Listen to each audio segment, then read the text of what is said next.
Alright, here is what I'm calling the third variant of Delver, and I understand that Delver is not even in this deck, but it's kind of like the next level for Delver. Basically, this is, I believe it's almost a direct copy of the Eternal Command deck.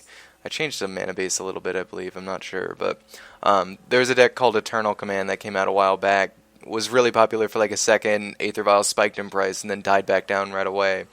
And I'll talk about why that happened in a second here. But this deck essentially replaces Delver with Aether Vial, which is a really cool idea. Aether Vial is one of the cards in Modern that I'm surprised doesn't see more play. Like, you see it in, like, Merfolk, but I just, like, even, like, when I was doing testing of this deck, like, Aether Vial is insane with Snapcaster Mage, because one of the problems with Snapcaster is, a lot of times you just don't have the mana to be, like, to be snapcasting something like a Cryptic or even a Mana Leak. Like, having 4 mana is, I mean, Modern's a fast format, so getting to 4 mana, especially if you blank on a land, is a little bit rough. But the Aether Vial allows you to just kind of cheat your creatures into play, gets you around counter spells, and obviously with the Thirst for Knowledge is very good card advantage because, like, late game, obviously Aether Vial isn't very good, so you can draw 3 cards and just pitch your Aether Vial and get some card advantage out of that, and then snapcast that. This deck has an obscene amount of card advantage. Like, if you're going up against a blue white pseudo control kind of deck, this deck is very good. It's good against counter magic, and it's good at getting 2-for-1s. Cards like Cryptic, Click, Eternal Witness, even the Snapcaster, and being able to Vapor Snag them and replay them, and then you have the originally why this deck was so popular is because people love this little combo of playing your Eternal Witness, getting back your Cryptic command, and then they go to cast a spell, and you use your Cryptic command to counter the spell and bounce your Eternal Witness. And then your Eternal Witness goes back to your hand, and then your Aether Vial's at 3, so you just play your Eternal Witness from your hand for free and get your Cryptic command back, and you just keep chaining that over and over and over, so you can just counterbounce, counterbounce, counterbounce, counterbounce. So it essentially just kind of counters the first spell they play every single turn. So it becomes really awkward for them when you do get them into the Eternal Command lock, because they'll try to bait you out by casting a certain spell, but a lot of times you can just let that resolve or counter it with something else, and then you have this lock here where you could just free counter spells for or it's like a free counter spell every single turn. So I guess that's pretty obvious why that's so good. It still has access to Lightning Bolt, this is really where I took Rug Delver and started leaning towards Bant.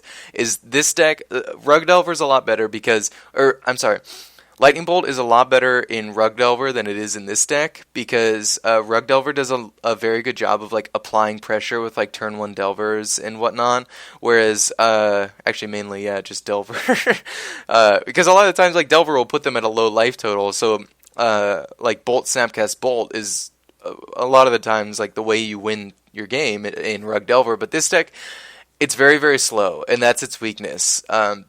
If you're looking to kind of grind it out against somebody, this is the deck to play. If you're expecting a lot of blue-white mid-range, or people playing Swords or Restoration Angels, honestly, I don't think those cards are playable. Or they're playable in Modern, don't get me wrong, but they're just they're a little too slow for Modern. When you have the fence of Modern of what's fast enough and what's a little bit too slow for the metagame, Restoration Angel is just a little bit too slow in my book.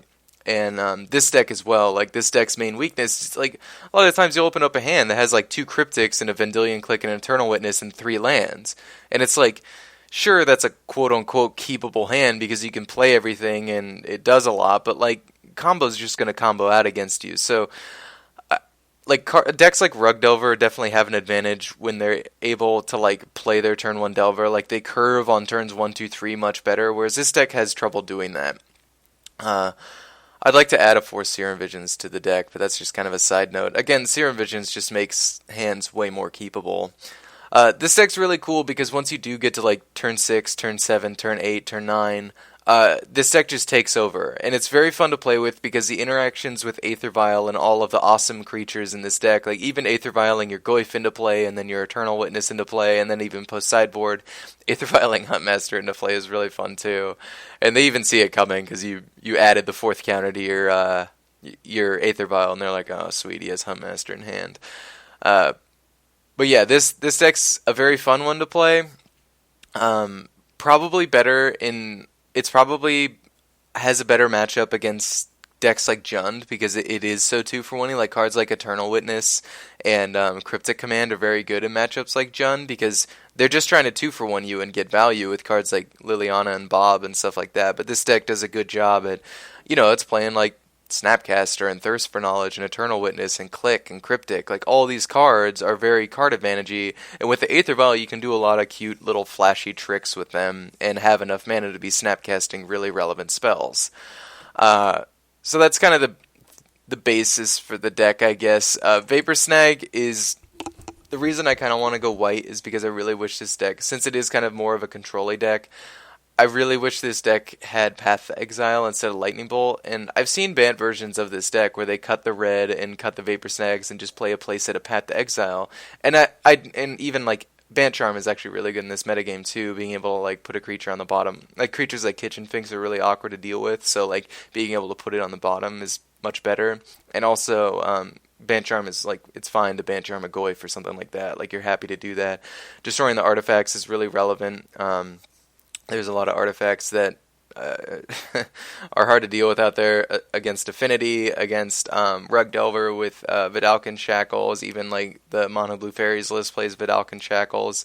So Bant Charm is a very good card, and obviously countering an instant spell is very good too, because when they go to Cryptic You or Leak You and you have like an Aether Vial at 2 and you flash your Snapcaster into play and flash back your Bant Charm for 3, like it's awesome. It does some cool stuff, and you can do that all on 3 mana. But Vapor Snag is kind of like, this deck just has trouble at dealing with things with more than 3 toughness. So, I mean, unless you can just put a Goyf in the way. But, like, Vapor Snag just kind of puts it back up to their hand quick enough for you to, like, just get to those turns where you start getting the Eternal Command lock on. Because if you can, like, bounce their card back up to their hand, then just Cryptic it and bounce your Eternal Witness, then you kind of got them in that lock and you're probably going to win that game.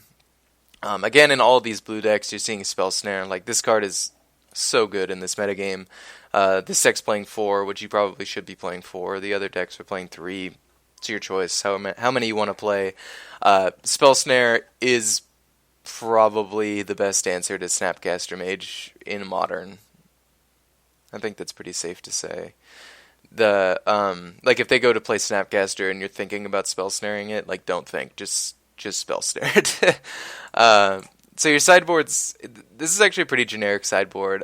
You have Combo's a very fast deck, and again, like the opening hand that I talked about before that had like the 2 Cryptics in hand, very slow. Like if you don't have a mana leak against Combo, it's pretty awkward to keep that hand. So that's why it's running like the full 4 Spell Pierces in the sideboard, and that's primarily just for Storm and combo decks, eggs, stuff like that. Your Spell Snares you're going to bring in against Storm as well. But you'll also bring in Spell Snare in a lot of other matchups as well, where like Spell Pierce is generally not a card I want to bring in against decks like Jund, because their creature count's so high that like, yeah, it's great to Spell Pierce to Liliana, but it just like, you'll be holding open Spell Pierce and be like, oh, if they play Liliana, I'll be able to Spell Pierce it, and then they just play a Kitchen Finks, and it's really annoying. But I guess they're playing Lingering Souls now instead of Kitchen Finks, so maybe Spell Pierce is getting better in that matchup. Threads of Disloyalty. This card is just kind of the anti-Goyf, like if you're playing against a Goyf deck. I also, I mean, there's some other matchups where you'll side this in, but it's best against Tarmogoyf. Although Tarmogoyf is losing some popularity with the with Deathrite Shaman, and I actually hope that Grim Lavamancer kind of sees a comeback, but who knows. Again, you see this split. You'll see this in my decks a lot. The 3-1 split between Ancient Grudge and Nature's Claim. Most people will just go for Ancient Grudge, and then they'll run like separate enchantment hate cards. I really like this split because this is kind of it's not only your affinity hate package right here, but you also have like really nice enchantment hate if you're afraid of Pyromancer's Ascension or something like that, and like you still have like 3 Ancient Grudges is not much different than 4, so it's like I really like having that split between 3 and 1.